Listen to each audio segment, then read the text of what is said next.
What is up guys, and welcome back to another TBC Classic video. So I have already made one Phase 2 preparation guide which covers a bit of everything you can do right now to prepare for TBC Classic's second phase in more of a general sense, talking about PvE, PvP and a little bit about gold making as well. But for this video right here I want to make a TBC Classic Phase 2 preparation guide purely based on gold making. So this will be my video on how to make gold in Phase 2 of TBC Classic. This includes helpful tips and tricks that can actually end up saving you gold, plus items you can buy right now and resell in Phase 2 and make profit, and also just which consumables will be in demand in Phase 2 of TBC Classic. If you didn't watch my previous video, which was my general Phase 2 preparation guide, or if you haven't played TBC before, the quick recap for information that you will need regarding gold making is that we are getting access to 2 new raids,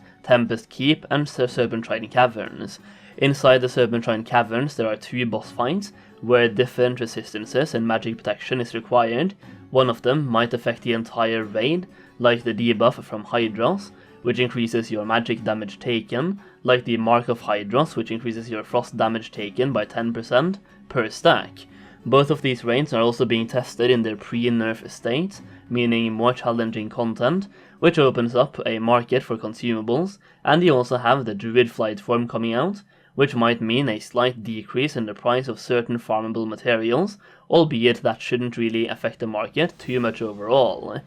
So let's start with the first boss of the Serpentine Caverns, called Hydros, which is where the debuff Mark of Hydros comes into play, and you might see an increase in demand for frost protection potions, as these might end up being used on this fight.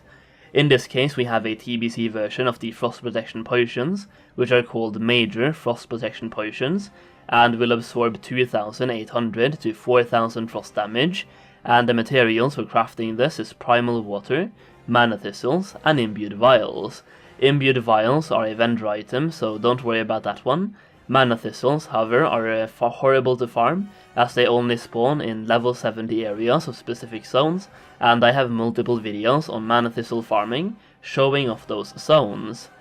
But there's only 1 to 2 spawns per location, and they have a 10-minute respawn timer, meaning the supply of these is actually fairly limited, and 1 Primal Water and 3 Mana Thistles will give you 5 major frost protection potions, so if these end up becoming used a lot, the demand for Mana Thistles could skyrocket and go up a lot in price. Now in a raiding environment you could also craft a cauldron of a major frost protection, which requires 2 Primal Water and 7 Mana Thistles to craft, but it also has 25 charges, and basically supplies the entire raid with a major frost protection potion for a much cheaper price than buying them and crafting them individually. Now keep in mind the major frost protection potion craft gives you 5 major protection potions, so the cauldron is probably about 1/3 of the cost of buying them individually, so you will be able to save some gold if your guild or group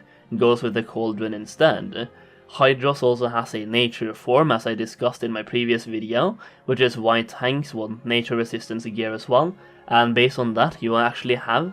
basically have the same debuff for nature form 2, called the Mark of Corruption, which increases your nature damage taken. In this case you might see an increase in demand for major nature protection potions, which are created by using Primal Life and Mana Thistles. Once again it's 1 Primal and 3 Mana Thistles to craft a batch of 5 potions, and once again if your group wants to combine forces, you can get a cauldron instead of individual potions to reduce the costs, and once again, crafting a cauldron requires 2 primals and 7 Mana Thistles.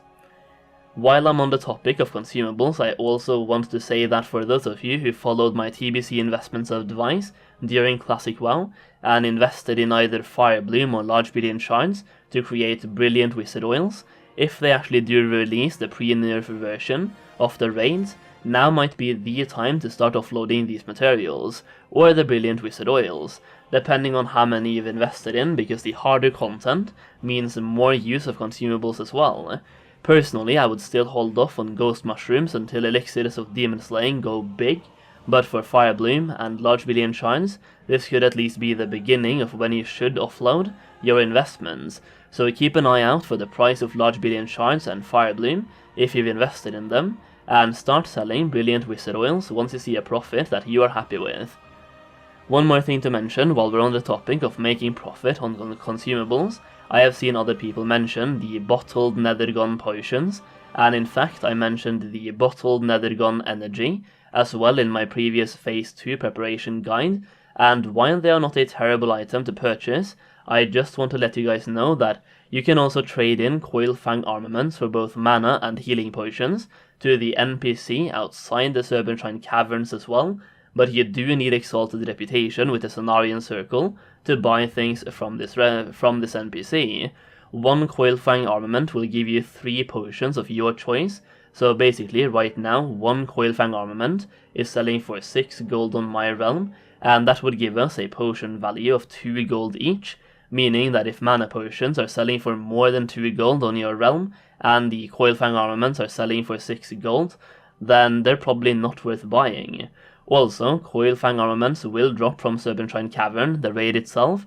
so you will most likely see an increase in supply, and therefore a drop in price for these overall, so I would be very cautious about stocking up on healing or mana potions right now. And if you happen to play on a server where the Coilfang Armaments are selling for a ridiculously low price for some reason, then buying them now and reselling them in Phase 2 might be a power move, as people will need them for these potions. So basically, if a Coilfang Armament is cheaper than 3 mana potions right now, it could be worth picking up, because even if the supply goes up in Phase 2, the demand also goes up as well. Now that's a server kind of thing, so you have to just check the price on your server, see how many people are raiding, because you have to consider these are dropping from the Serpentine Cavern raid, so keep that in mind. Now for those of you who didn't get your tier 4 headpieces just yet, or for those of you who are waiting for the epic engineering goggles, well, those are coming out in Phase 2, and for some classes, these are even comparable to tier 5 headpieces.